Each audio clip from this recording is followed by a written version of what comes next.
แต่ว่าพอวันที่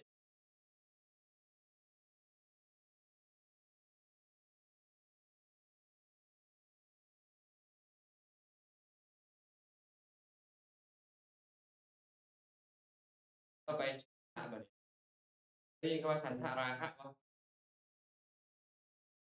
คะนี่มันบ่แม่นราคะคะนี่หยังบ่จักเกิดขึ้นกับ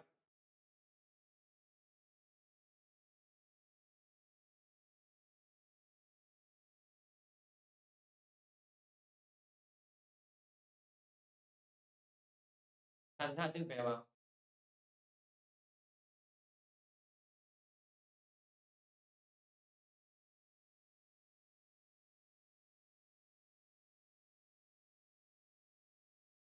ฉันทะคำบ่กัปปิยะกัปปิยะถังอิทธิบาท4ฉันทะคะฉันทะเป็นฉันทะที่เป็นไปกับฉันทะตัวนี้ฉันทะมันเกิดกับทะก็คือกามฉันแค่ได้โทสะมันก็เกิดบ่เข้าใจในการพูดบ่พอจะแสดงออกตัวน้อยๆ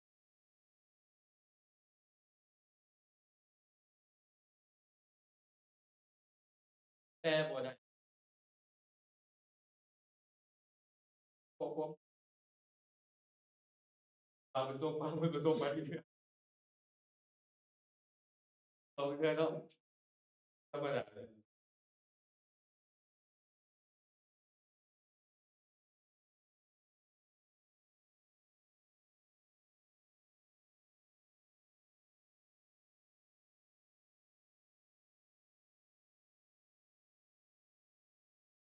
ก็คือฉันทะคือ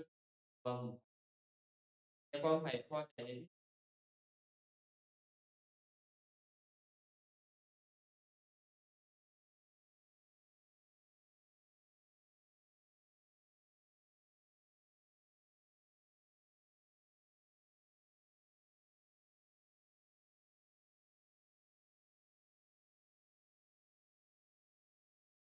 เบิ่งความต่างกันของวิตกเจตนามันพ้อกันกับวิตกก็ยกจิตขึ้นแล้วก็จงใจในอาการก็ให้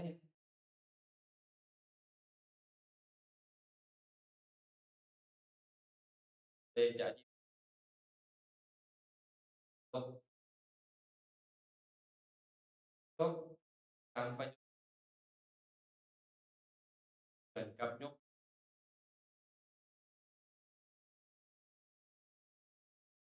ชัดเจน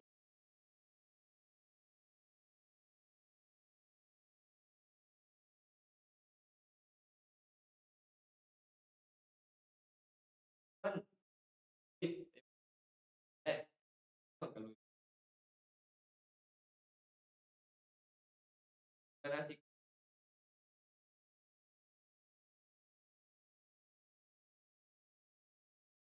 แบบไหน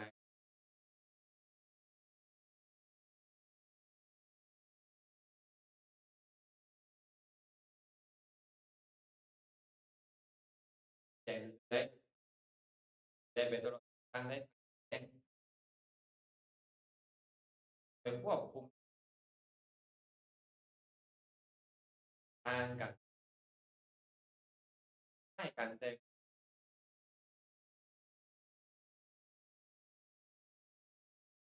ทำมาเบิ่งบัดนี้ที่5ว่าก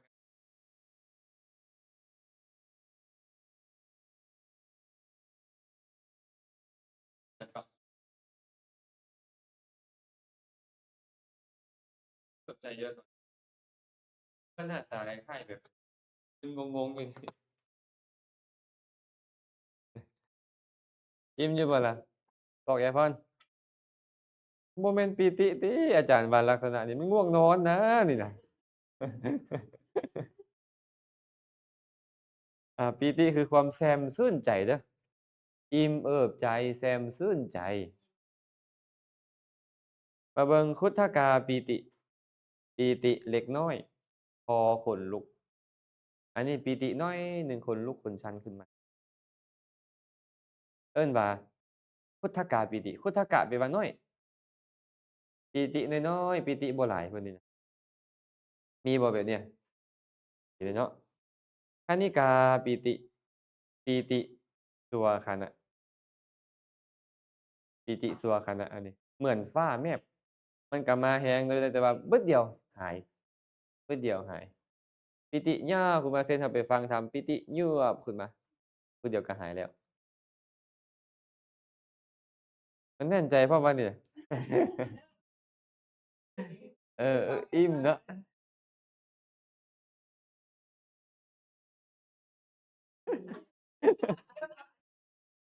อธิบายไม่ถูกคณิกะแปลว่าตัวขณะหนึ่งมันบ่โดนว่าเข้าไปปีติเกิดขึ้นนั่นแหละแต่บ่โดนเอิ้นว่าคณิกาปิติโอกันติกาปิติอันนี้ปีติโทมทับอันนี้บางเทื่อน้ำหูน้ำตาไหลเด้เพิ่นเนี่ยปีติโทมทับมาเป็นคูนวูบวูบปลื้มใจแรงบางเทื่อน้ำหูน้ำตาไหลแต่ว่าปลื้มใจแบบความโลภก็มีได้อันนั้นก็เป็นไปได้ไอ้คนลุกคันคนลุกล้านๆน้อยๆเลยเป็นตัวนี้ตัวพุทธกาปิติแต่ตัวนี้มันร่มอิ่มใจยวบๆมาเป็นบาดคือขึ้นทะเลพัดขึ้นฝั่งนี่นะ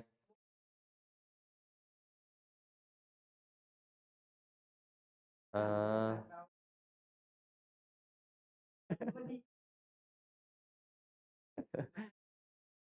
เออ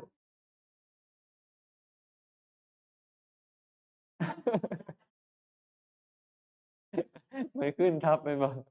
ไม่ขึ้นหน้ามาถมทับเนาะเออแสดงว่าปิติมีกำลังแล้วแม่นบ่นี่น่ะตึกแรกนี่เนาะ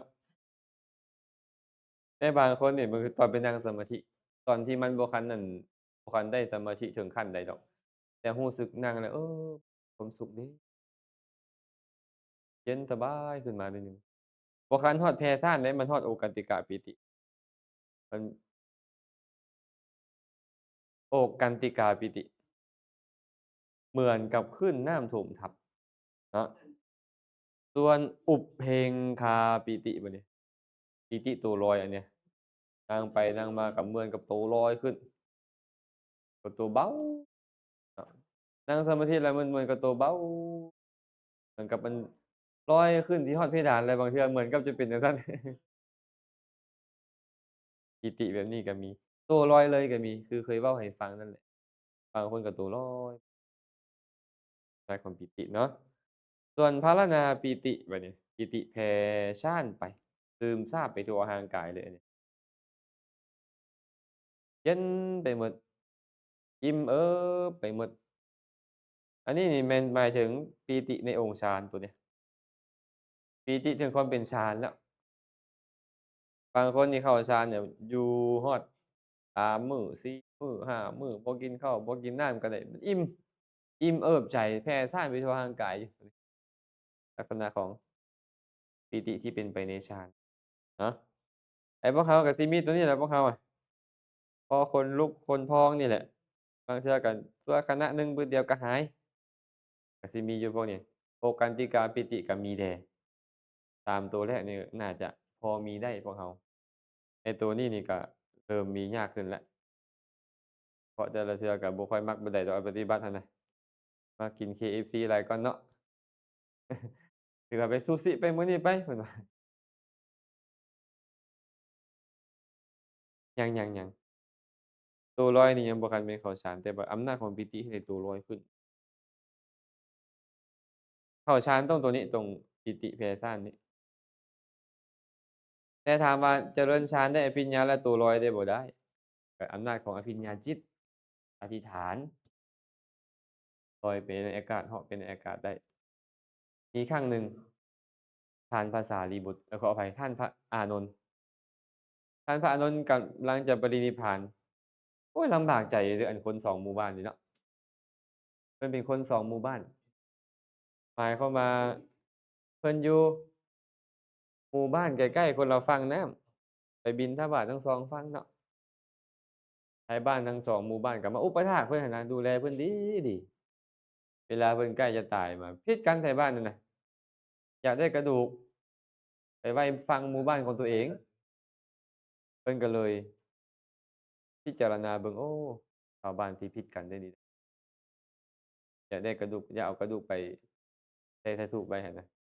ก็เลยเข้าฌานเจริญอภิญญาอธิษฐานนี่เขาลอยขึ้นไปเทิงอากาศแล้วให้ไฟไหม้เทิงอากาศเลยบ่ต้องโปร่งศพยาก แล้วก็เขาให้กระดูกนี้ออกเป็น2ส่วนพร้อมหลังจากเข้าฌานแล้วเจริญอภิญญาแล้วอธิษฐานแล้วขอให้ไฟจงค่อยๆจงลอยขึ้นไปในอากาศไฟชาติจงลุกโผงไหม้เหลือแต่กระดูกและจงแบ่งออกเป็น2ส่วนถึงเข้าฌานเจริญอภิญญาเรียบร้อยเพิ่นก็ลอยขึ้นไปในอากาศพอลอยขึ้นไปในอากาศแล้วก็ไฟไหม้เทิงพู้นเลยบ่มีผู้ใดโปร่งศพยากและกระดูกก็แตกออกเป็น2ส่วนก็บ่ได้ต้องผิดพ้องต้องเถียงกันเนาะบ่ธรรมดาเดะท่านฟังตรงนี้ เรานี่ก็สิได้ฟังประวัติเพิ่นแหล้วบ่ว่าสิเป็นนี่คือยากอยู่ดอกชาตินี้นะชาติต่อไปบ่แน่เนาะต่อไปบ่แน่เนาะมาเบิ่งฉันทะเมื่อกี้นี่เบิ่งเนี่ยฉันทะเนี่ยฉันทะก็มี3ประเภท1กัตตุกรรมยตาฉันทะฉันทะคือความพอใจในอันจะกระทำตัวนี้นี่เป็นเจตสิกนี่ที่เราเว้าฮอดนี่ตัวนี้น่ะกัตตุกรรมยตาฉันทะนี่เป็นเจตสิกที่เราเว้าฮอดอยู่ในขณะนี้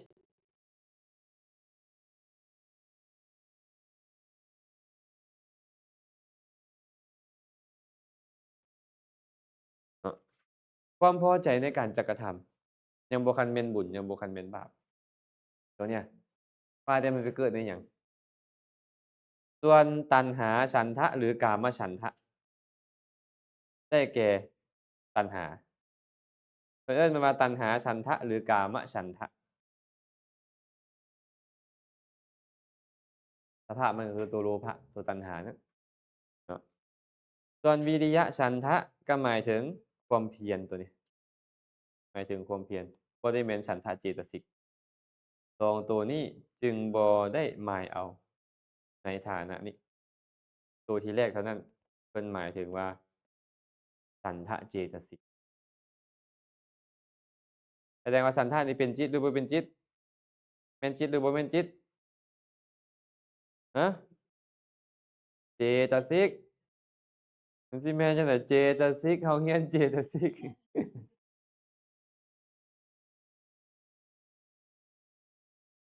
ฉันตัณหานี่มันบ่แม่นฉันทะแต่เอิ้นชื่อมันเพราะว่าตัณหามีลักษณะพอใจพอใจในอันนี้คือไม่ออกสิว่าให้เพิ่นฟังเดี๋ยวก็พอใจในอันนี้เดี๋ยวก็สิชังแล้วเดี๋ยวก็พอใจในอันนั้นสิชังลักษณะของกามมันน่ะคือพอใจนี่เพิ่นก็เลยว่าบางเทื่อเขาเอิ้นกามนั้นว่าฉันทะก็ได้แต่ว่าฉันทะเจตสิกมันบ่แม่นตัวนั้นเพราะมันบ่คันแม่นทั้งบุญบ่คันแม่นทั้งบาปแต่หากฉันทะนั้นไปเกิดกับตัณหาบัดนี้มันจะเอิ้นฉันทะนั่นว่ากามฉันทะรวมกับตัณหาไปแล้วอันนี้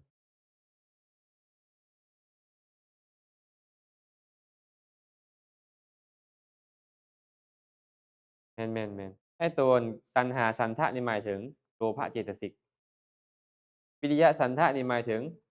วิริยะเจตสิกเป็นเจตสิกคือกันแต่คนละเจตสิกแต่เรากำลังเรียนกัตตุกามยตาฉันทะความพอใจในการจะเฮ็ดซื่อๆมันบ่ได้ความพอใจในการหมกมุ่นความพอใจในการเฮ็ดสิ่งนั้นๆหลายๆคนอาตมาเห็นไปวัดเนาะญาติโยมเวลาไปวัดบางคนก็พอใจในการล้างถ้วยถ้วยถูเนาะได้ปัดได้กวาดบางคนก็พอใจในการเฮ็ดน้ำปานะถวายครูบาอาจารย์เนาะบางคนนี่บ่เอาค่อยมักค่อยพอใจในการเฮ็ดอาหารไอ้พวกนั้นเป็นกัตตุกามยตาฉันทะของเขา เขาพอใจในการเฮ็ดกิจกรรมอันเป็นกุศลของเขาฟังทันบ่ทันเนาะจบแล้วบัดนี้อัญญสมานาเจตสิกฟังความหมายของมันเป็นหยังจึงเอิ้นมันว่าอัญญสมานาเจตสิกเพราะมีความหมายว่าเป็นสมานะหรือเสมอเหมือนเท่ากันได้แก่ประกอบกันเป็นสาธารณะกับจิตประเภทอื่นๆ อื่นจากสิดีงามกับบ่ดีงามอื่นจากบ่ดีงามก็คือดีงามนั้นทั้งที่เป็นโสภณะและอโสภณะจิตที่ดีงามค่อยก็เกิดจิตที่บ่ดีงามค่อยก็เกิดคือว่าประกอบได้กับจิตทุกชาตินั่นแหละจิตเป็นอกุศลก็มีกุศลก็มีวิบากก็มีกิริยาก็มีเลยเอิ้นมันว่าอัญญสมานาจิตถามแม่อจินดาราก่อนเอ้ยจินดาราคือดูค่อยแท้ ย้านถามบ่อัญญสมานาเจตสิกมีจักดวง แฮ่ๆๆแล้วเด้อ13อย่าลืมเด้อ13เด้อหัวข้อใหญ่มันเด้ออัญญสมานาเจตสิก13แบ่งเป็นสัพพะจิตตสาธารณะ7ปกิณณกะเจตสิก6อ้าวก่อนจะไปต่ออัญญสมานาเจตสิก13ดวงคือสัพพะสิตตสาธารณะเจตสิก7ปกิณณกะเจตสิก6สัพพะจิตตสาธารณะเจตสิก7ดวงคือผัสสะเวทนาสัญญาเจตนาเอกัคขตาชีวิตตินทรีย์มนสิการปากินนากาเจตสิก6ดวงคือวิตกวิจารอธิโมกข์วิริยะปีติฉันทะ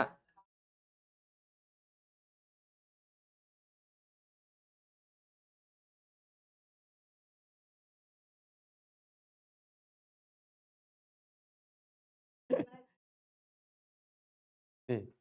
คันบ่เรียนแฮ่งปึกเลยคันเรียนเราปึกสัวข้างสัวขาวก็ยังดี เพิ่นเว้ามาวิตกอ๋อตกแนวนี้วิจารณ์แนวนี้เป็นจั่งใดตะวันรุ่งเข้าใจอยู่บ่เจ้าจักเพิ่นเว้าหยังแม่นบ่มานั่งยิ้มใส่แม่เพิ่นอย่างเดียวเลยอ้าวอีกวันหนึ่งอีกวันหนึ่งอัญญสมานาเจตสิก13ดวงคือสัพพจิตตสาธารณเจตสิก7ปกิณณกะเจตสิก6สัพพจิตตสาธารณเจตสิก7ดวงคือผัสสะเวทนาสัญญาเจตนาเอกัคขตาชีวิตตินทรีย์มนสิการปกิณณกะเจตสิก6ดวงคือวิตกวิจารอธิโมกข์วิริยะปีติฉันทะเบิ่งแต่ละคนก็คือว่าอ่านได้อยู่เด้อนี่นะมีผู้ใดสงสัยบ่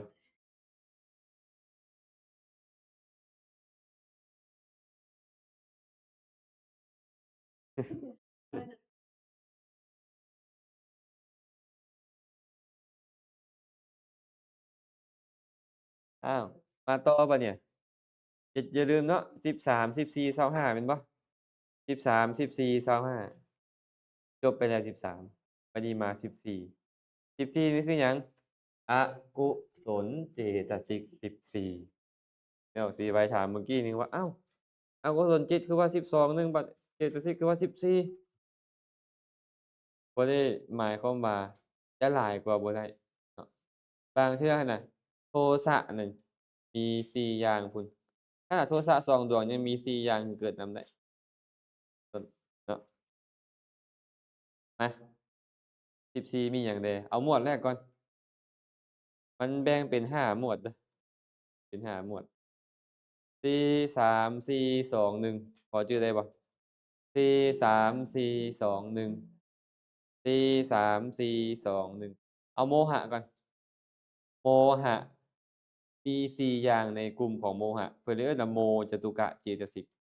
คันได้ยินว่าโมจตุกะเจตสิกข้อยรู้ว่านั่นเป็นชื่อของโมหะเป็นต้นของโมหะเป็นต้น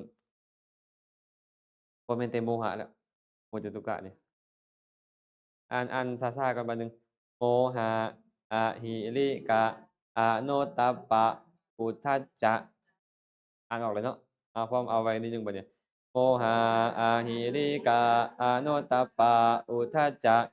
โมหะอาหิริกะอโนตตัปปะอุทธัจจะโมหะอาหิริกะอโนตตัปปะอุทธัจจะโมหะอาหิริกะอโนตตัปปะอุทธัจจะโมหะอาหิริกะอโนตตัปปะอุทธัจจะโมหะอาหิริกะอโนตตัปปะอุทธัจจะโมหะอาหิริกะอโนตตัปปะอุทธัจจะโมหะอาหิริกะอโนตตัปปะอุทธัจจะชื่อง่ายชื่อยากบ่4อย่างนี่นะมันอยู่หมวดหมู่เดียวกันมันว่าหยังโมจะตุกะโมจะตุกะบางเทื่อเพิ่นเอิ้นว่าสัพพากุสละสาธาปนะเจตสิกสัพพากุศละแปลว่าสัพพากุศลสาธารณะเนี่ยสาธารณะแก่อกุศลจิตทุกดวงว่าง่ายๆคือบาปตัวใดที่บ่มี4อย่างนี้บ่มีต้องมี4บาปต้องมี4อย่างนี้แน่นอนจือเด้อมันต้องเกิดนำกันเสมอและเจ้าบาปตอนใดเจ้าต้องมีพวกข้อยรองพื้นแน่นอนแสดงว่าทุกๆครั้งที่เราคิดบ่ดีเว้าบ่ดีเฮ็ดบ่ดีต้องมีโมหะต้องมีอหิริกะอโนตตัปปะและแต่ว่าก่อนจะอธิบายอยากให้ท่องหมดก่อนอยากให้จื้อหมดก่อนเอาโลติกะบัดนี้ติกะแปลว่าหมวด3โลตัวนี้มาจากโลภะเอาเอาจัก5รอบโลภะทิฏฐิมานะโลภะทิฏฐิมานะโลภะทิฏฐิมานะโลภะทิฏฐิมานะโลภะทิฏฐิมานะจื้อบ่อันนี้มันน่าจะจื้อมาแต่น้อยพุ่นละติอันเนี้ยได้ยินเพิ่นเว้าตลอดทิฏฐิมานะหลายแหละเจ้าหั่นน่ะมันก็น่าจะจื้อได้แล้วเนาะมาตื้มแต่โลภะซื่อๆแสดงว่าหมวดนี้นี่น่ะเจ้าสิไว้เวลามิจฉาทิฏฐิเกิดต้องเกิดพร้อมกับโลภะแน่นอน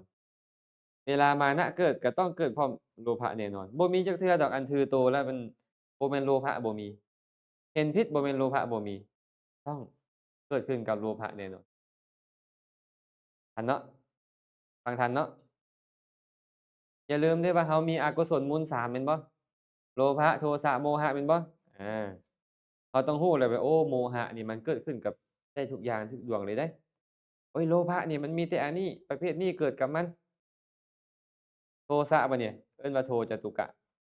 จตุกะแปลว่าหมวด4เด้อโทมาจากโทสะเอาจัก5รอบคือกันโทสะอิสามัจฉริยะกุกุจจะโทสะอิสามัจฉริยะกุกุจจะโทสะอิสามัจฉริยะกุกุจจะโทสะอิสามัจฉริยะกุกุจจะ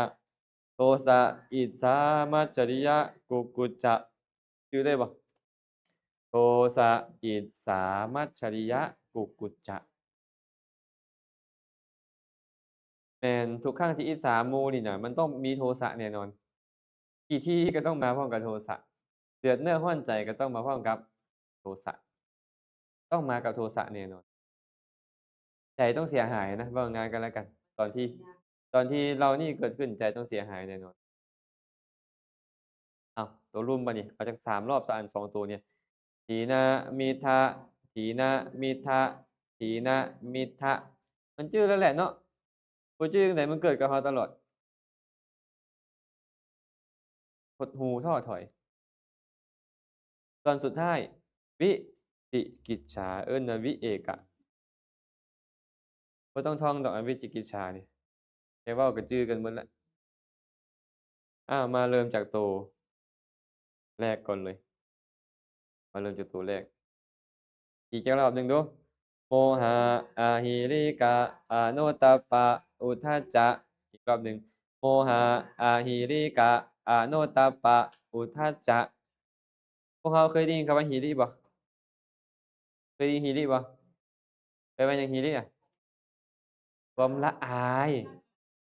อะมาปฏิเสธมันจึงแปลว่าความบ่ละอายเราเคยได้ยินโอตตัปปะบ่อาอันนี้ก็อโนตตัปปะแปลว่าบ่เข้ามาบ่เกรงกลัวเนาะ เพิ่นบอกว่าอีกชื่อหนึ่งนี่น่ะของโมจตุกะเจตสิกนี่ก็คือสัพพากุศลสาธารณเจตสิกเกิดกับอกุศลจิตทุกดวงแน่นอน ตอนเฮาโลภก็ต้องมีโมหะอหิริกะอโนตตัปปะจะตอนเฮาโกรธตอนเฮาหลงตอนเฮาอิจฉาริษยาทั้งหมดโง่แน่นอนบ่ละอายชั่วบ่กลัวบาปแน่นอนและฟุ้งซ่านแน่นอนในขณะที่เป็นแบบนั้นหั้นนะฮะโมหะแปลว่าหยังโมหะนี่ความหลงคือความบ่รู้บ่แม่นบ่รู้แนวอื่นเดะบ่แม่นสมมุติอาจารย์อมรชัยเพิ่นมาเพิ่นบ่รู้ชื่อรูปไม่ออก4ใบจะบอกว่าเพิ่นมีโมหะบ่แบบนี้อ้าวบ่รู้เดะบ่แม่นไอ้ว่าความบ่รู้นี่น่ะ แม้แต่พระอรหันต์ก็ยังบ่ฮู้แบบเนี้ยพระอรหันต์ละอวิชชาแล้วจะให้เพิ่นมาฮู้ชื่อว่าหมอนี่ชื่อปิยะอันผู้นี้ชื่ออันนั้นเพิ่นก็บ่ฮู้ได้ตัวเนี้ยแม่นบ่เพราะเพิ่นละกิเลสฮู้แจ้งอริยสัจสี่บ่ได้มาฮู้ชื่อเจ้าบ่ได้ฮู้ชื่อพี่น้องเจ้าบ่ได้ฮู้ชื่อหมากไม้อันนี้พรรคอันนั้นมันบ่แม่นจักหน่อยแม่จินตราเพิ่นว่าฮู้จักบ่อันนี้แม่นหยังถามหาพระอรหันต์เพิ่นก็บ่ฮู้แหล้วเพิ่นก็อ่านหนังสือลาวก็อ่านบ่ออกเว้ยเนาะ แม่นบ่ไอ้ความบ่ฮู้แบบนั้นยังมีแต่ว่าความบ่ฮู้ในที่นี้จึงหมายถึงบ่ฮู้ในอริยสัจสี่ตามความเป็นจริงบ่ฮู้ว่าอันใดเป็นทุกข์อันใดเป็นเหตุเกิดทุกข์อันใดเป็นเหตุดับทุกข์อันใดเป็นทางไปสู่ความดับทุกข์ฮู้การบ่ฮู้แบบนี้เอิ้นว่าอวิชชาเพิ่นเลยเว้าว่า8ประการ8ประการนี่นะอริยสัจสี่บวกเข้าไปอีกบวกหยังล่ะขันธ์อดีตขันธ์อนาคต ขันธ์ปัจจุบันและปัจจัยการปัจจัยการก็คือปฏิจจสมุปบาทบ่ฮู้อริยสบ่ฮู้ปฏิจจสมุปบาทตามความเป็นจริงการบ่ฮู้แบบนี้จังค่อยเอิ้นว่าโมหะในคันแปลตามศัพท์ไปว่าลุ่มหลงโมหะเนี่ยความลุ่มหลงความหลงนั่นเองน่าจะผ่านเนาะง่ายแล้วแหละเนาะโมหะเนี่ยบางบ่อนเขาเอิ้นอวิชชาเป็นอวิชชาก็มี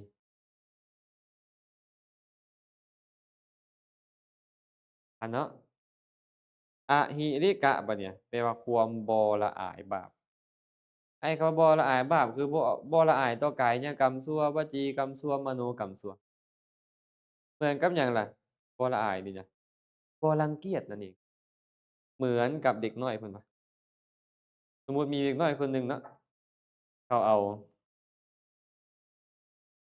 อุจจาระไปเทลงใ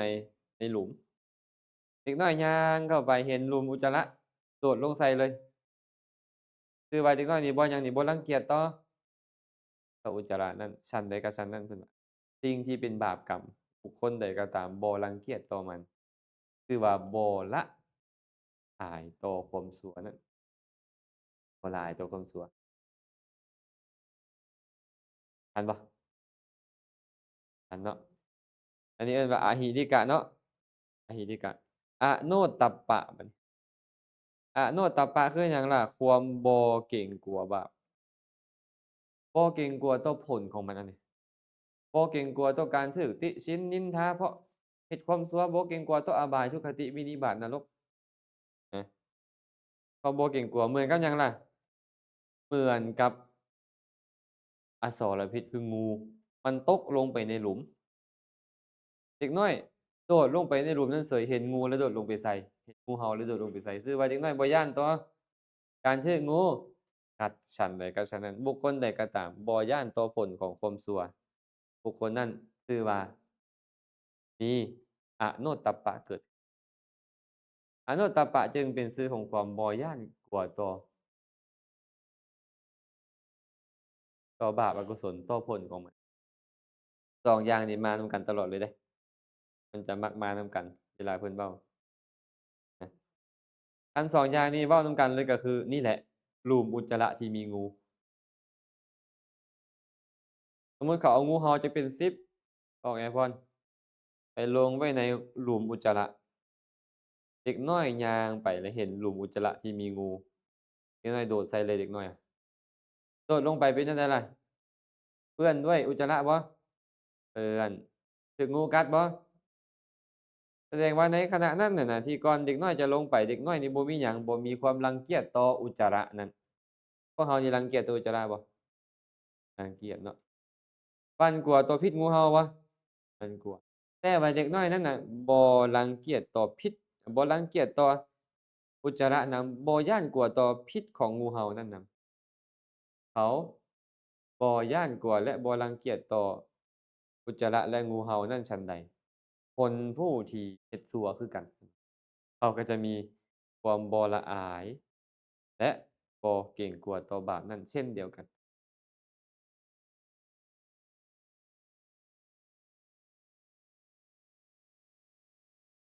นั่นย้อนหยังเด็กน้อยจังบ่ฮู้ย้อนมีพวกเราก็เหมือนเด็กน้อยพวกเราไอ้เรานี่แหละเป็นเด็กน้อยเดี๋ยวนี้เรานี่เหมือนเด็กน้อยย้อนหยังย้อนโมหะเฮ็ดให้เราเป็นเด็กน้อยบ่ฮู้เดียงสาหยังเรานี่น่ะตอนเราเฮ็ดบาปอะนะอหิริกะความบ่ละอายบ่รังเกียจและก็บ่เกรงกลัวมันก็เลยเกิดขึ้นแต่ว่าเวลามันเกิดมันเกิดพร้อมกันอย่าลืมว่าสัมปยุตตธรรมนี่มันเกิดพร้อมกัน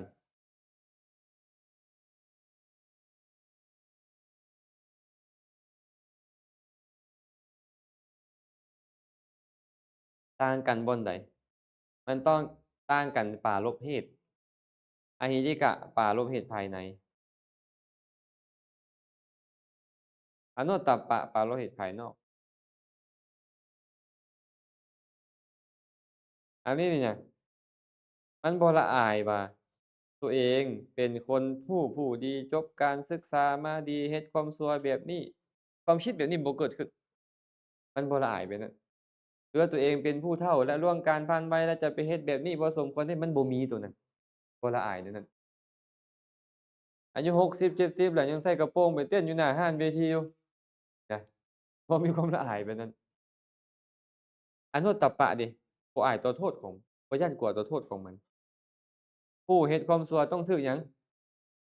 ถูกบัณฑิตนักปราชญ์ตำหนิบริษัทสีเหินห่างแม่นบ่คนทั้งหลายดุด่าว่าร้ายลงโทษลงทันปรับใหม่ใส่โทษแม่นบ่หรือเข้าถึงอบายทุกขติวินิบาตนรกนั่นเป็นผลของความชั่วแต่ตัวเองนี่น่ะบ่ได้ย้านกลัวต่อสิ่งเหล่านั้นเลยเพิ่นเลยบอกว่านี่น่ะมันปรารภเหตุภายนอกกับเหตุภายฟังเข้าใจเนาะ แต่ว่าเวลามันมานำกันบ่ต้องย้านดอกมันบ่มานำกันนั่นไปจินตนาเอ้ยมันมาแน่นอนบ่ทิ่มกันรักกันหลายปานแม่แปมกับอันแม่จินตนาหั้นแหละไปไสต้องไปนำกันมันรักกันหลายเฒ่าไปไอ้พวกนี้นี่ก็ได้ทันบ่แม่หมอนสุดท้ายเป็นหยังสุดท้ายอุทธัจจะแปลว่าหยังอุทธัจจะนี่ความฟุ้งซ่านความรำคาญใจขออภัยความฟุ้งซ่านซื่อๆ เวลาเพิ่นเว้าอุทธัจจะกุกุจจะในนิวรณ์นั่นน่ะเพิ่นเอาทั้งกุจจะที่เกิดกับโทสะกับทัจจะที่เกิดกับโมหะเนี่ยมาเว้านำกันซื่อๆแต่เว้าเรื่องมูลนี่คนละมูลอุทธัจจะเนี่ยพุ่งซ่านอาจารย์เว้าให้ฟังแล้วมื้อเช้านี้ว่าเหมือนกับหยังเหมือนกับถุงถึงแม้นว่าถุงนี่น่ะจะอยู่เทิงปลายเสาบ่ได้หนีไปไสก็ตามแต่ถูกลมพัดเป็นจั่งใดปลิววับๆๆๆๆอยู่ ชีวิตของคนที่ถูกอุทธัจจะครอบงำนี่น่ะมันก็จะกวดแกว่งอยู่แบบนั้นน่ะเอาแล้วเจ้าอาจจะเฮ็ดอิหยังอยู่หั้นแหละตอนนั้นน่ะแต่มันก็ชื่อว่ากวดแกว่งนั่งเบิ่งลมหายใจอยู่นะมันยังกวดแกว่งไปนี่กวดแกว่งไปหั้นอยู่น่ะก็นี่แหละเพิ่นเลยเอิ้นว่าอุทธัจจะความฟุ้งซ่านเหมือนกับขี้เถ้านั่นแหละเพิ่นว่าขี้เถ้าหยังล่ะเวลาบุคคลโยนขี้หินหรือก้อนหรือท่อนไม้ไปใส่กองขี้เถ้าขี้เถ้ามันก็ฟุ้ง ใจของเราฟุ้งไปแบบนี้ไปทิศทางนั้นไปบ่อยู่กับที่กับทางเพิ่นก็เลยอุปมาเหมือนเสาธงเนาะถึงแม้นว่าอุทธัจจะนี่นะจะเกิดได้กับเอกคตาแต่ก็ชื่อว่ากวดแกว่งธรรมชาติที่หวั่นไหวกวดแกว่งอยู่จบแล้ว จตุกะเอา3 รอบดู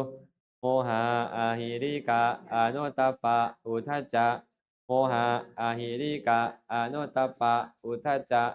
โมหะอาหิริกะอโนตตัปปะอุทธัจจะซื้อมาโมจตุกะแต่ว่าสี่อย่างมีโมหะเป็นต้นคำว่าโมหะเป็นต้นกับอหิริกะอโนตตัปปะอุทธัจจะนี่แหละแต่อีกชื่อหนึงให้มันว่าสัพพากุศลสาธารณเจตสิกที่เกิดขึ้นกับบาปอกุศลทุกดวงทุกครั้งที่ซัว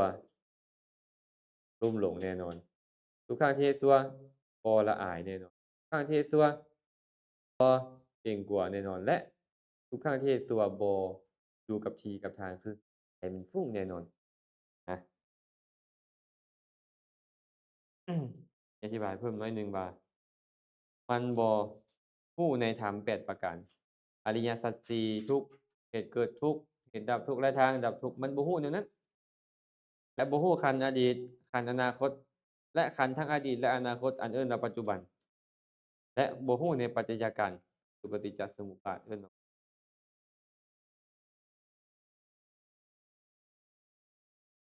ข้อที่2อกุศลเจตสิกข้อ2โลติกะโลมาจากคำว่าโลภะติกะแปลว่าหมวด3เจตสิก3อย่างมีโลภะเป็นต้นเอา3รอบโลภะทิฏฐิมานะโลภะทิฏฐิมานะโลภะทิฏฐิมานะเอาเบิ่งโลภะแปลว่าความอยากความอยากหยังล่ะอยากในอารมณ์อยากในรูปในเสียงในกลิ่นในรสในสัมผัสคันเว้าภาษาบ้านเราให้เข้าใจกันง่ายขึ้นตึมก็อยากในลาภในยศในสรรเสริญนั้นในคำย่องย่อในค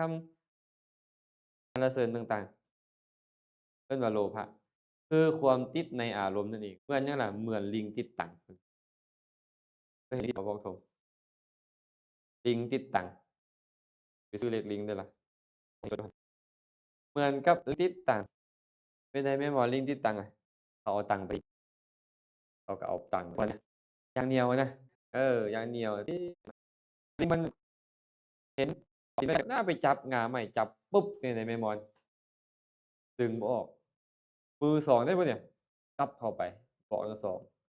องตีนยันเติมบัดนี้จับอีกบัดเนี่ยจังหวะบิดทั้งโตไปเบิดเลยอยากเลยจะเอาอันนี้ก็พอแล้วบ่พอดอกจับคือผมอยากมาอีกระวังเด้อเฮาก็ได้เฮ้ยสิไปเที่ยวให้มันสุดใจซะท้อยังเฮ้ยมันคือมาลงแต่แม่จินดาราเฮ้ยมื้อนี้เฮ้ย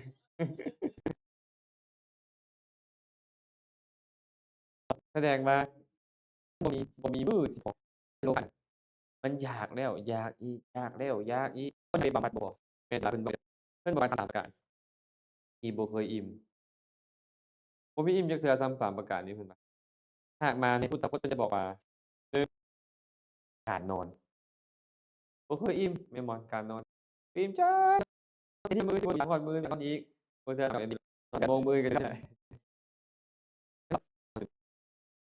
มีการอิ่มนี่บ่อิ่มบ่มีจักเทื่อพุ่นน่ะ2คือหยังดื่มนำบ่มีบ่อิ่มดื่มตอนนี้ก็สิพอใหม่บ่คือเก่าเบิ่งว่าให้สายเกิดเป็นป่ายามมาสมมุติการอีสานบ่มีเป็นเมาให้ยังมาเมาอยู่ สุดท้ายเป็นหยังสุดท้ายการเสพการที่ผมข้อที่6อันนั้นมันดีแต่นะครับว่าตื่นไฟบ่อิ่มเด้อบ่มีทางดอกว่าจะเอาเสื้อไฟไปดับไฟหั้นน่ะเบิ่งดูสิเอามาทิ่มใส่ให้มันเต็มที่ไปเลยแล้วให้มันเซาบ่มีทาง2มหาสมุทรก็บ่อิ่มด้วยน้ำคือกันทะเลนี่นะมันบ่เคยอิ่มด้วยน้ำตกมาโลดโพกันตกจัก100ปีพุ่นนั่นน่ะมันบ่อิ่มตกมามันก็บ่อิ่มมันบ่เคยอิ่มด้วยไหลไปจากทุกมุมโลกไปหามันบ่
เต็มจัง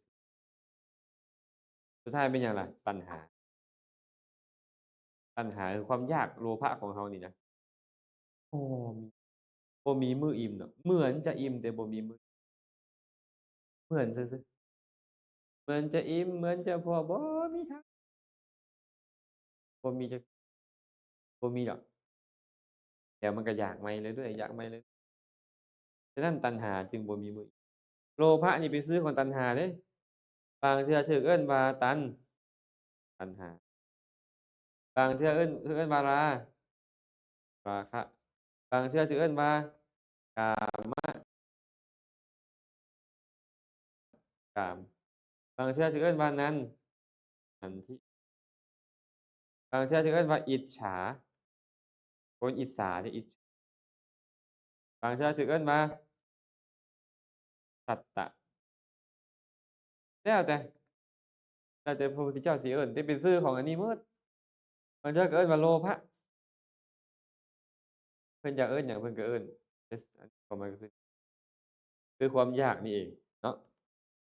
ความอยากนี่แหละเป็นชื่อของโลภะอาตมาได้เว้ากับพวกเราตั้งแต่เช้ามานี่ว่าอยากอันใดก็อันนั้นแหละ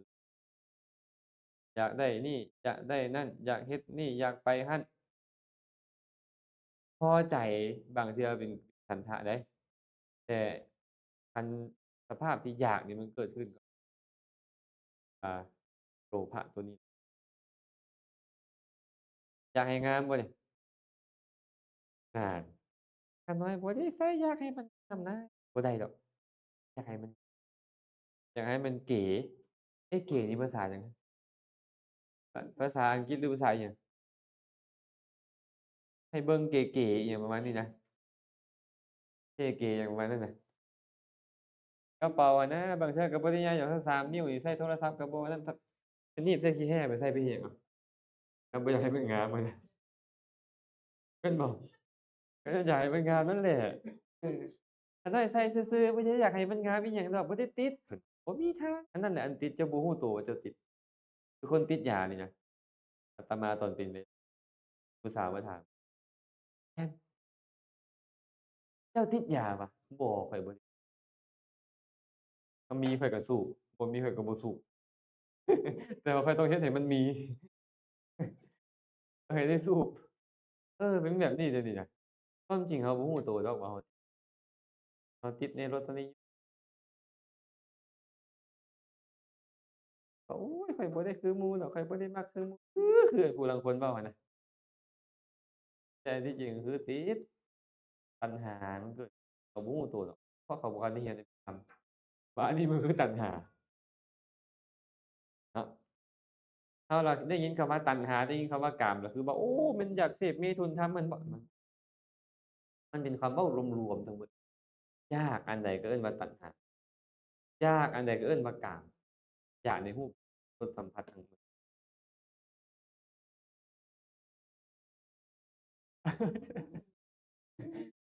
แล้วเราก็เลือกล้มเลยเด้อ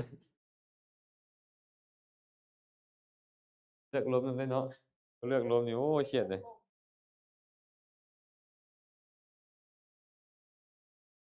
เว้าบ่ถูกคนนี่เสียหมู่เสียพวกเด้ออ้าว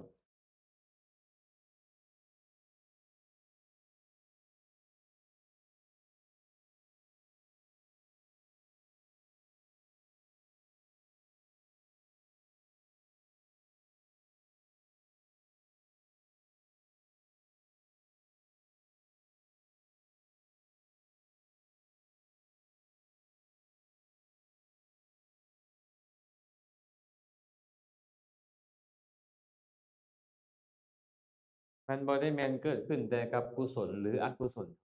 แม้แต่อัพยากตะมันก็พระพุทธเจ้าก็มีฉันทะ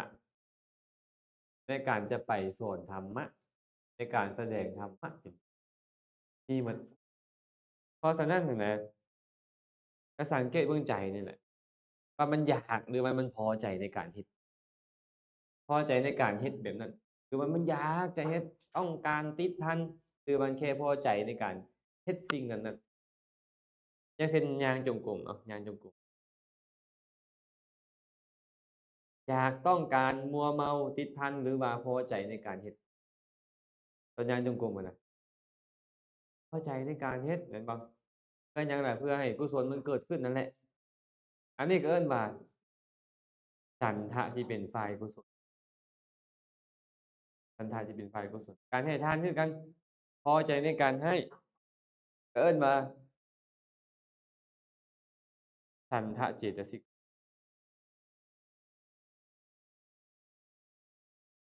เข้าใจเปล่าเออจะได้เขียนแล้วเนาะ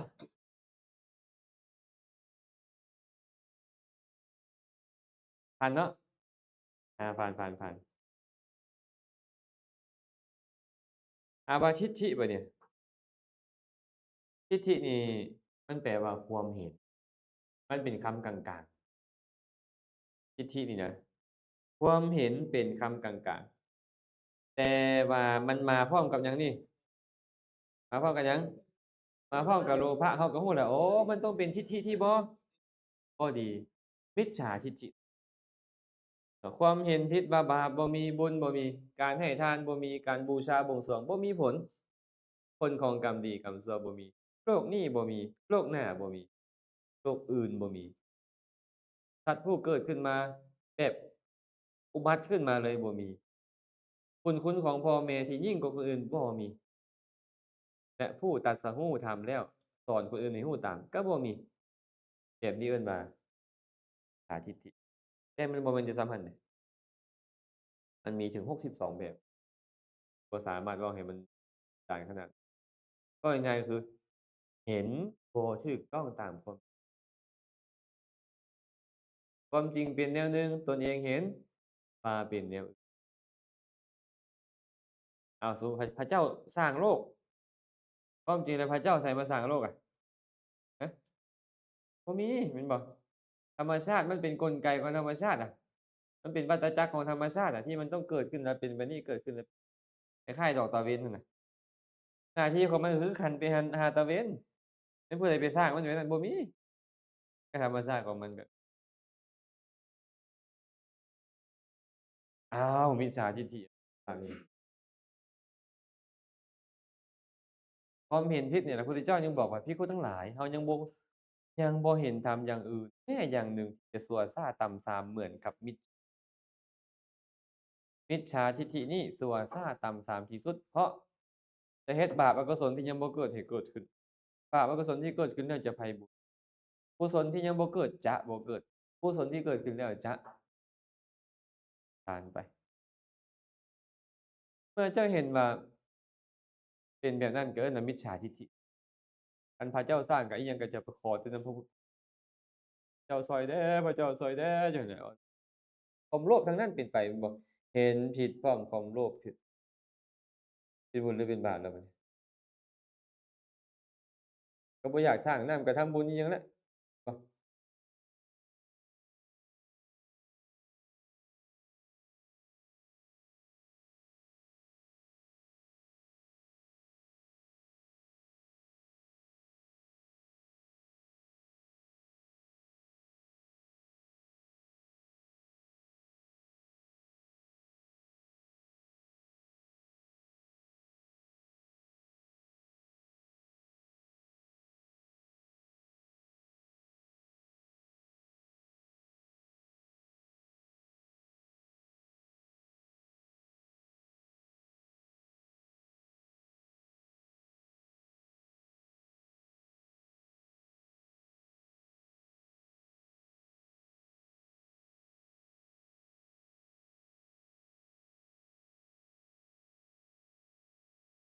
ศาสนา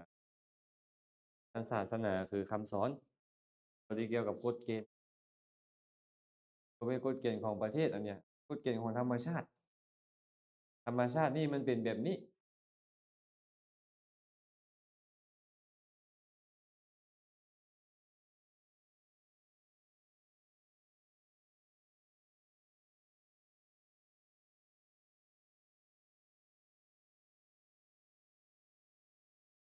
เรียกว่าธรรมะนี่มันบ่แม่นการเขียนออกมา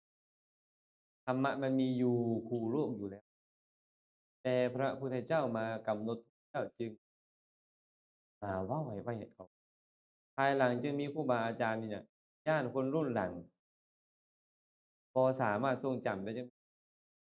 มันบ่แม่นอยู่ซื่อๆเฮามาเขียนเอาตามใจข้อยมันบ่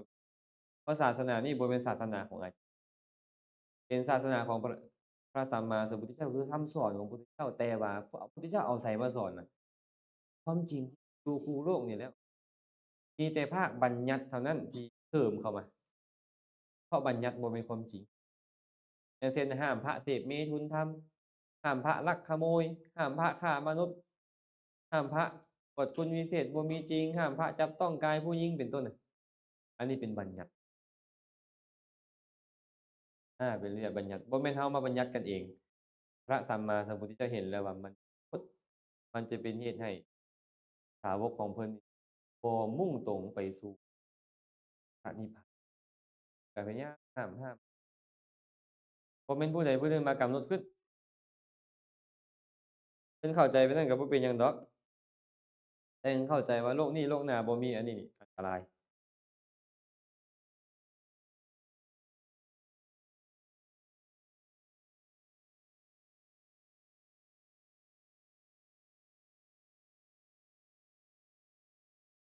พระไตรปิฎกก็คือคันบ่เขียนมันก็บ่มีแหละ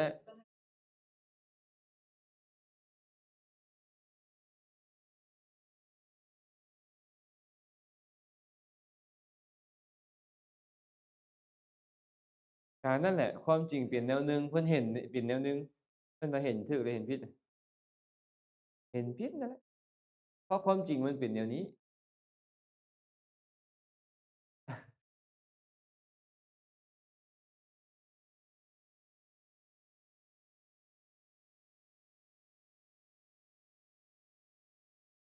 เราคือฮู้ว่าพระพุทธเจ้าสอนให้เฮ็ดดี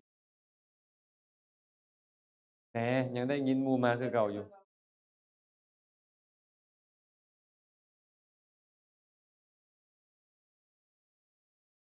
ง่ายแต่ว่าเพิ่นเว้านั้นบ่ผิดเดะ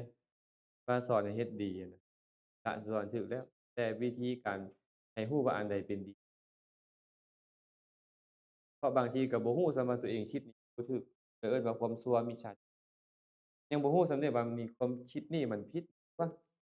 แล้วจะเฮ็ดได้จั่งใดล่ะเฮ็ดความดีอะนะเมื่อความดีก็ใจแยกบ่ออกความชั่วก็ใจแยกบ่บ่แม่นว่าโอ้กินอิ่มนุ่งอุ่นครอบครัวสบายอกสบายใจ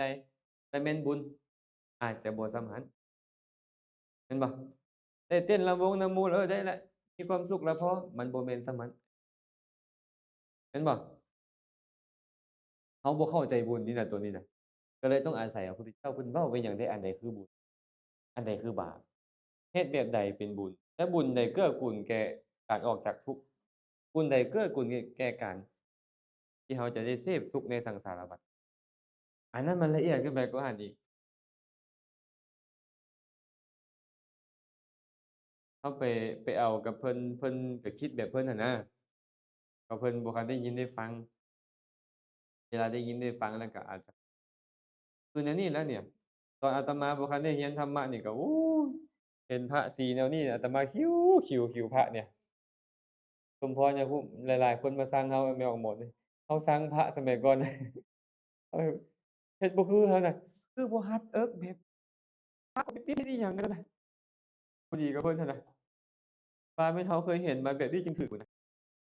มันปานนั้นบ่ได้ความเห็นผิด เราก็บ่ได้คิดแบบว่าบุญมีบาปมีแบบนี้ใช่เราก็ฟังธรรมความจริงต้องเห็นปัจจุบันขนาดนั้นเลยเราซี้ให้กันเบิ่งเนี่ยเวลาพระพุทธเจ้าเว้าแม่นบ่พราหมณ์ผู้หนึ่งจะไปด่าพระพุทธเจ้าเห็นผิดบ่ล่ะก็บ่เห็นผิดสิไปด่าพระพุทธเจ้าเฮ็ดหยังย่างเข้าไปด่าเอาอย่างใหญ่เลยด่าพระพุทธเจ้าด่าๆๆๆอยู่นั่นน่ะสิหยังจังด่าล่ะเอาอ้ายเพิ่นไปบวชอ้ายเพิ่นก็สิไปด่าพระพุทธเจ้าพุทธเจ้าแสดงธรรมให้ฟังปึ๊บโอ้ยเลื่อมใสออกบวช เพิ่นก็เครียดว่าว่าเอาอ้ายเพิ่นไปบวชเพิ่นก็ไปด่าเต็มที่บ่คันเว้าหยังเอาเนี่ยไปเลย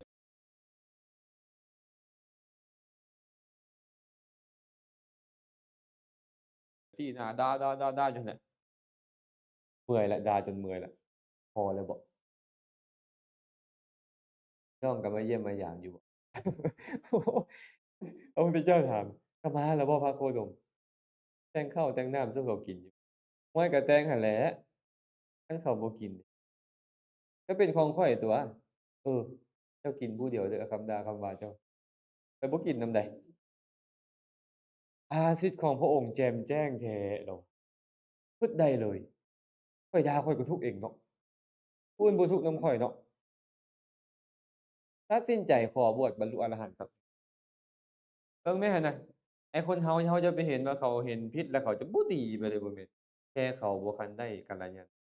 คันได้ยินไอ้คนส่วนหลายเป็นนี่คนฉลาดเขาจังบ่ค่อยเชื่อคนง่ายๆน่ะ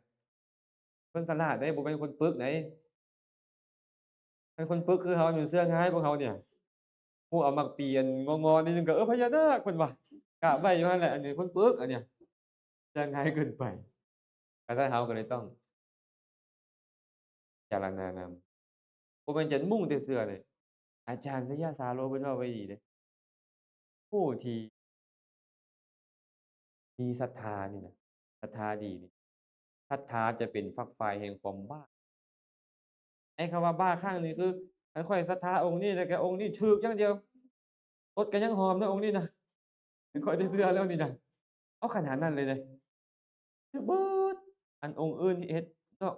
จากองค์ที่ข้อยศรัทธานี่แม่นเริ่มบ่ถึกแล้วทางที่เพิ่นถึกก็เริ่มบ่ทอองค์ของอันนี้ก็บ่ได้อีกแล้วอันนี้ก็ได้เราก็เลยต้องพิจารณาดิมันจะเป็นปัจจัยให้เรานี่หักหลังสังเบียงต่อไปมันเป็นปัจจัยให้เรานี่เริ่มมีอคติแต่โทษเกิดขึ้นกับไผบ่เนี่ยนี่แหละโทษก็คือบางคนนี่ไปฆ่าสัตว์อื่นเพื่อผู้ที่ตัวเองเลื่อมใสได้แม่นไปลักขโมยเพื่อผู้ที่ตัวเองเลื่อมใสได้ไปเสียดไปสีไปซ้อไปเสียดคนอื่นด่าว่าคนอื่นเพื่อคนที่ตัวเองเลื่อมใสได้คันบ่แม่นบ้าคลั่งสิแม่นหยังแม่นบ่ นักเทศน์ดังองค์หนึ่งไทยเนาะโยมอะนะสอนธรรมะมีคนอื่นไปคอมเมนต์เพิ่นว่าอย่าเว้าแบบนี้มันหยาบมันคายเว้าบ่ถูก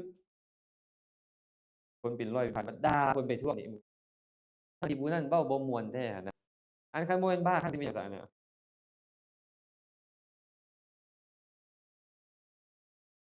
แม่น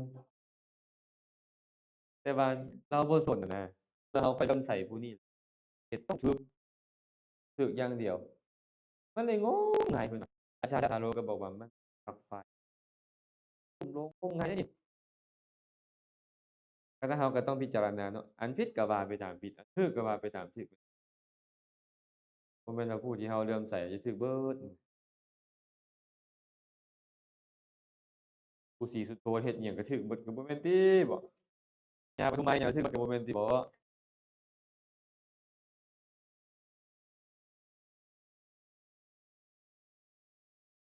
พระผู้มีพระเจ้ามันตรัสไว้ในสัพพะละหูสสูตร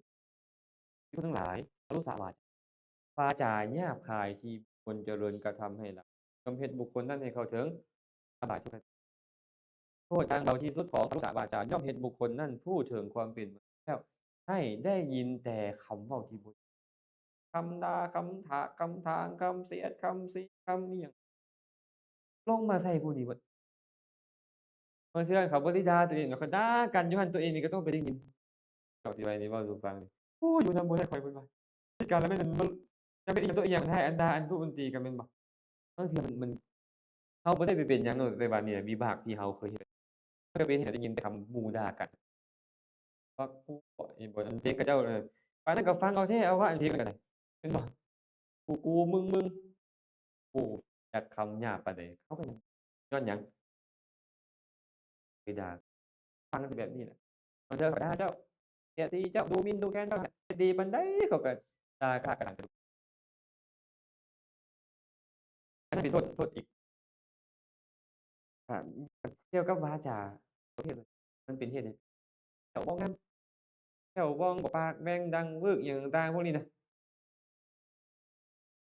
เออประมาณนั้นแหละเพราะว่าอกุศลเกี่ยวกับการที่เว้าจานี่มันเป็นเหตุให้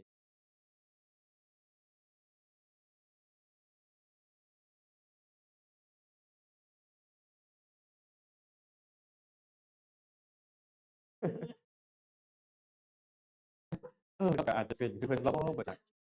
ไอ้เฮานี่เวลาเว้าก็ต้องยกสภาพอาตมานี่เป็นสภาพปัจจุบันนำแล้วก็ต้องอิงเรื่องราวในอดีตเพื่อแยงให้เขาเห็นว่า ม้แต่เรื่องของตัวเองนั่นแหละ แม้แต่เรื่องของคนรอบข้างเนี่ยก็แบบนี้แหละ เห็นบ่มันโทษของอันนี้ โทษของอันนั้น เราก็ต้องเว้าแบบนี้เนาะ แต่ว่าสำหรับบางคนถูกใจเขาว่าเขาก็ว่าเราไปเสียดไปสีเขา คันเขาบ่ถูกใจเขาอันนั้นเนาะ พระพุทธเจ้าก็ยังเว้าเดะ หลายเพิ่นว่า คำเว้า5ประการนี้นะ ย่อมบ่เป็นที่ ย่อมเป็นคำเว้าที่ซ้ำซากสำหรับคนหาจำ คำเว้า5ประการนี้ คำเว้าที่ประกอบด้วยศรัทธา ย่อมเป็นคำเว้าที่ต่ำทรามสำหรับคนที่บ่ คันเราเว้าเรื่องศรัทธานี่ คนบ่มีศรัทธาเขาบ่มัก คำเว้าเรื่องปรารภศีล ย่อมเป็นคำเว้าที่ต่ำทรามสำหรับคนทุศีล เพิ่นเว้าเรื่องศีลอยู่เนี่ย เจ้าทุศีลเจ้าก็บ่มัก ก็เป็นคำเว้าที่ต่ำทรามกับเขา คำเว้าเรื่องสุตตะ จะเป็นคำเว้าเรื่องต่ำทรามสำหรับ คำเว้าเรื่องจาคะ เรื่องการให้ปัน จะเป็นคำเว้าต่ำทรามสำหรับคนที่เขาบ่ยินดี และคำเว้าที่ประกอบด้วยปัญญา ก็จะเป็นคำเว้าที่ต่ำทรามสำหรับคนที่ เนาะ คันซั้นก็ธรรมดา อาตมาก็ถือว่าเป็นเรื่องธรรมดานั่นแหละ แต่ก็บ่แม่นว่าผู้อื่นสิเว้าแล้วสิถูกใจอาตมาหมดก็บ่มี บางเทื่อก็เครื่องคือกันเขาเว้าไปเนาะ เราก็มาพิจารณาว่า เป็นธรรมดา เราเว้าบ่ถูกใจเขาก็หลาย เราสิอยากให้เขาถูกใจเขาก็บ่ได้ที่บอก อาชีพตัวเองก็สิด่าไผมาก็บ่แม่นง่ายเนาะ สิเสียดสีไผมาก็บ่รู้ดอก แต่ปัจจุบันนี่เราพยายามเอาคำสุภาษิตพระผู้มีพระภาคมาเว้าให้กันฟัง แต่บ่ได้หมายความว่าสุภาษิตจะถูกใจคน แม่นบ่ล่ะ บางเทื่อมันบ่ถูกใจให้คนเขาผิดอะเดี๋ยวนี้ แต่เราก็ต้องเว้าให้มันคือความจริง แม่นบ่ ความจริงก็ต้องแบบนี้แหละ โอ๊ย มืด การเป็นย่างออกมาล้อมล้อ ๆ ๆ แล้วมันสิฮอดบ้านยายแซม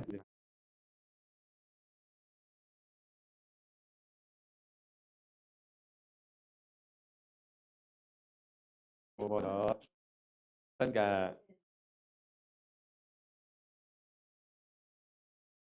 บ่ เพิ่นก็เว้ากันซื่อ ๆ ดอก มีพระ เถระองค์หนึ่งนี่บวชเขา7เทื่อพุ่นจั่งค่อยบรรลุอรหันต์ เทื่อที่7พุ่นจั่งได้บรรลุอรหันต์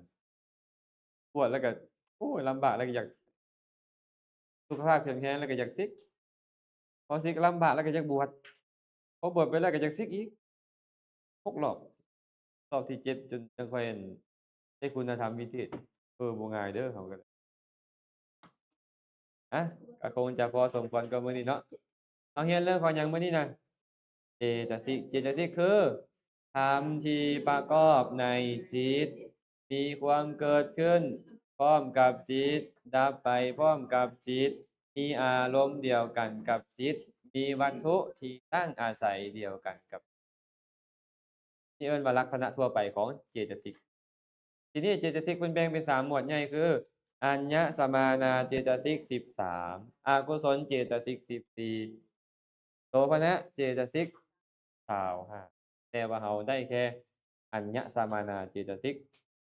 13 และอกุศลเจตสิกยังบ่ทันจบ มื้อต่อไปอาทิตย์หน้าพู้นแหละเนาะ ค่อยได้มาให้อีกรอบหนึ่ง ก็ไปทบไปทวนเนาะ ไปทบไปทวน อนุโมทนาบุญนำทุกคนทุกท่าน ก่อนที่จะเลิกลาก็มาร่วมใจกัน